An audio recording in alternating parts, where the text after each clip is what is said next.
Bienvenidos al podcast de economía e inversiones de Upside Capital. Revisaremos el rendimiento del mercado en Chile y el mundo y las principales noticias económicas y financieras que marcan la jornada.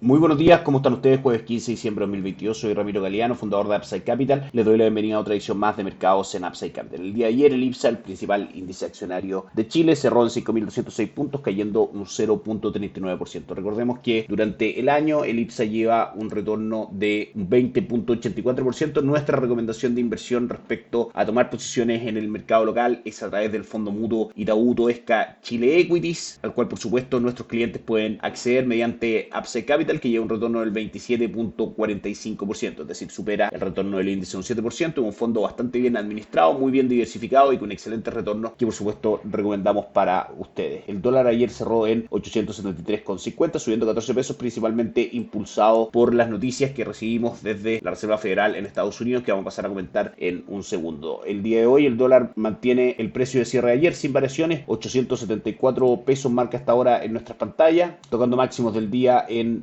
882 y mínimos en 870. Los precios relevantes como objetivo en cuanto a resistencia, es decir, a techos, están cerca de los 894 pesos, siempre y cuando, por supuesto, se produzca primero la ruptura de los 886, que es otra resistencia también importante. Esto si es que las noticias siguen llevando a fortalecer al dólar en el mundo y a la caída de los mercados bursátiles, como estábamos viendo el día de hoy. De lo contrario, el piso del dólar o soporte que podría ir a buscar, si es que la tendencia bajista del dólar peso, que mantiene aproximadamente desde el día 20 de noviembre, se mantiene, podría tener como objetivo 852 pesos. De todas maneras, si vamos a mirar gráficos de mayor plazo, podemos ver que la tendencia alcista que tomó el dólar desde mínimos de 690 a mediados de mayo del año 2021 aún la está respetando y esa tendencia de largo plazo alcista no se ha roto. Si nos vamos al cobre, el día de hoy marca $3,83 por libra de cobre. En términos porcentuales cae un 0.97%. El dólar index prácticamente sin variaciones, cayendo un 0.04%, cotizando en 103,73. La bolsa local a esta hora cae un 1.12% en línea con el comportamiento de los mercados alrededor del mundo, hoy día bastante castigados. Dentro de las acciones que presentan mayores alzas, Maciza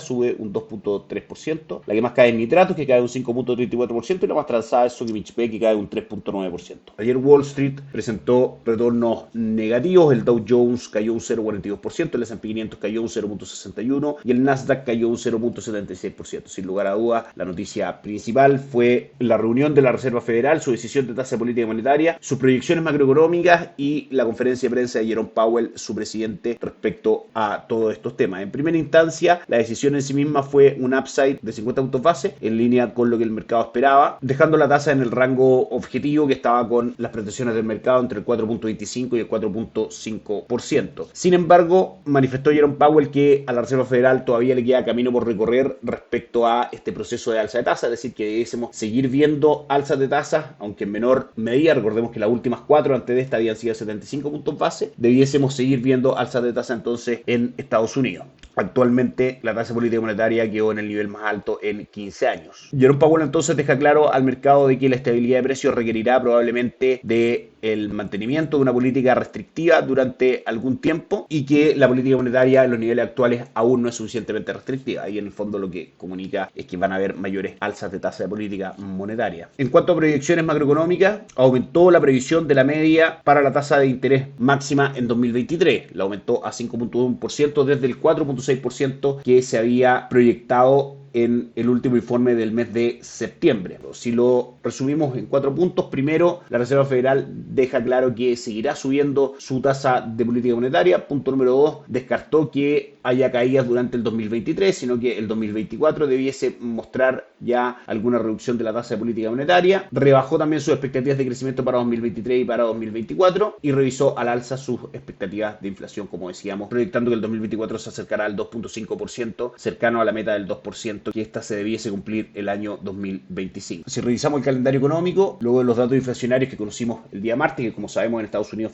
marcaron por debajo de lo esperado, desde China tuvimos una caída fuerte del índice de producción industrial respecto a lo que el mercado esperaba. Se esperaba que este creciera un 3.6% y marca solamente un crecimiento del 2.2%. Eso eventualmente justifica un poco la caída cerca del 1% en el precio del cobre el día de hoy. También durante la mañana tuvimos algunas noticias de, por ejemplo, el Banco Central de Inglaterra, que sube su tasa de política monetaria en 50 puntos base, tal como el mercado esperaba, al 3.5%. También en Europa hubo decisión de tasa de política monetaria que sube en 50 puntos base, como se esperaba, al 2.5%. También sube en 50 puntos base la tasa de facilidad marginal de crédito y la tasa de facilidad de depósito, otras variables que se miden también en Europa. Elevan también en Europa los economistas del Banco Central Europeo las previsiones de inflación para el 2023 y 2024 y disminuye la proyección de crecimiento para el año 2023. En cuanto a otras noticias macroeconómicas, el índice manufacturero de la Fed de Filadelfia cayó más de lo que esperaba el mercado. Las peticiones semanales por subsidio de desempleo marcaron nuevamente un menor número, lo que habla de una estabilidad del mercado del trabajo en Estados Unidos, y las ventas minoristas también en Estados Unidos cayeron más de lo que esperaba el mercado. En general, una jornada bastante noticiosa entre ayer en la tarde y hoy día por parte de los bancos centrales en el mundo. Se mantiene el contexto en que tanto la Reserva Federal como el Banco Central Europeo seguirán aumentando las tasas, probablemente la Reserva Federal a una menor velocidad que las últimas 4 alzas de tasa, que como decíamos habían sido 75 puntos base. Sin embargo, aún las proyecciones de inflación son corregidas a la alza y eso por supuesto no es una buena noticia. Este panorama debería seguir cambiando a medida que sigamos viendo noticias como la que recibimos esta semana de la inflación en Estados Unidos, que marcó por debajo de lo esperado. Y con toda esta información, hoy día los mercados vamos a ver cómo la están recibiendo. En Asia tenemos a las bolsas cayendo, el Nikkei 225 cae un 0.37, el Hansen de Hong Kong cae un 1.55 y el índice de Shanghai cae un 0.25%. En Europa, el DAX alemán cae muy fuerte hoy día un 2.39% y el Eurostock cae también un 2.15%, recibiendo de muy mala manera la decisión del Banco Central Europeo y por supuesto la información ayer de la Reserva Federal. El DAX alemán, el CAC francés, las bolsas de Milán, todas perdiendo por sobre el 2% y el IBEX 35 de Madrid cae un 1.38%. Y en Estados Unidos la caída también es superior al 1%. El Dow Jones hoy día cae un 1.44%, el S&P cae un 1.6% y el Nasdaq un 1.85%.